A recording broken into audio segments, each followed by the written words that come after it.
The media is full of a bunch of liars, and it is important to call them out and tell the truth, even when the truth takes over a year to trickle out. Let's go back in time here.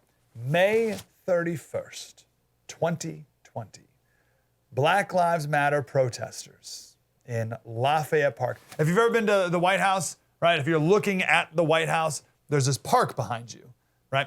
That park is Lafayette Park, and on the end of the park is St. John's Episcopal Church. It was built in 1815. It's just this beautiful, old, wonderful church. And Black Lives Matter rioters, on May 31st of last year, Black Lives Matter rioters set it on fire.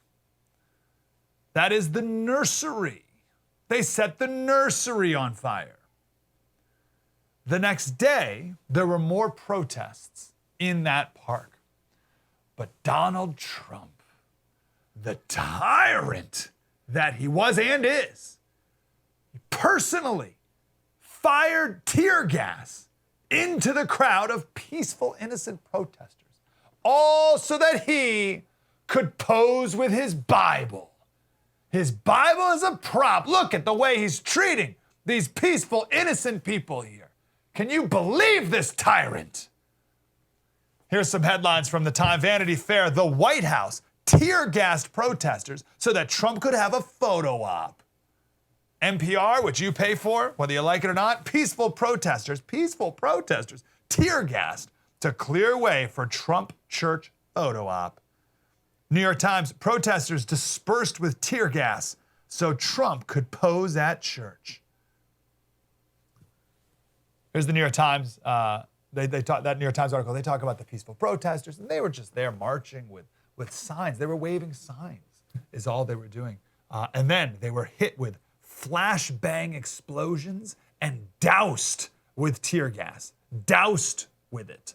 And they say it was because the president, who spent part of his weekend in a secure bunker, wanted to have his picture taken holding a Bible at a battered church just beyond the gates. And of course, all the Democrats jumped on board. I repeat myself, the media, the Democrats are the same. They jumped on board. This is Joe Biden. He deployed the United States military, tear gassing peaceful protesters in pursuit of a photo opportunity in the service of his reelection, even holding the Bible upside down. The action that led to an apology from the chairman of the Joint Chiefs of Staff and an outspoken denunciation of the use of military for domestic political purposes from scores of former military leaders and secretaries of defense. Scores of them. Scores of military leaders. All right. This is my favorite headline of all of them. New York Times, how Trump's idea for a photo op led to havoc in a park. And the subheadline, when the history of the Trump presidency is written. Are you following? When the history of the Trump presidency is written, this clash with protesters may be remembered as one of its defining moments. When history of the Trump presidency is written. When the history is written. Well, indeed, here we are, 1 year later. History being written. This is Meet the Press. Interior Department Inspector General says police cleared protesters from D.C.'s Lafayette Park over fencing, not for Trump photo op.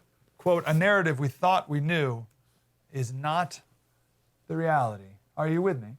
So the story went from Trump personally tear-gassing peaceful citizens all for a photo op. And now, when the history of the presidency is written, the latest New York Times headline, Park police had planned to clear the area before Trump's walk to church, watch group says. Here's the Inspector General in his official report.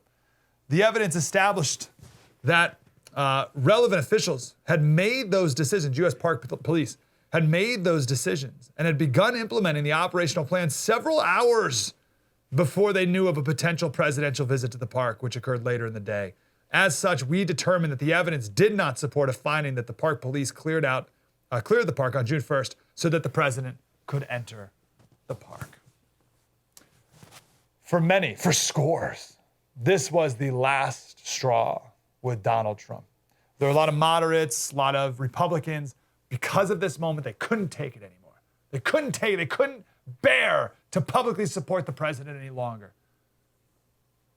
And it never happened. Tear gas was used, yeah. But it wasn't used by the National Guard. It wasn't used by the Park Police. It wasn't used by the Secret Service. It wasn't used by anyone under President Trump's control. It was the D.C. police. It was the Washington, D.C. Police Department that did it. They did it under the command of the mayor of D.C. And as the Inspector General said, they planned to clear that park all day long. The president, his being there, they didn't even know about it, had nothing to do with it. This is the police department spokesperson. D.C. police under the command of the mayor, has no chain of command under the president and the White House at all. Individuals began throwing multiple objects at police officers, including an incendiary device attack that seriously burned and scarred the limb of a D.C. police officer. That's why they used the tear gas ultimately. They planned to clear the park all day. They ultimately used tear gas because the peaceful protesters threw an incendiary device and injured one of the officers. Not that peaceful, huh?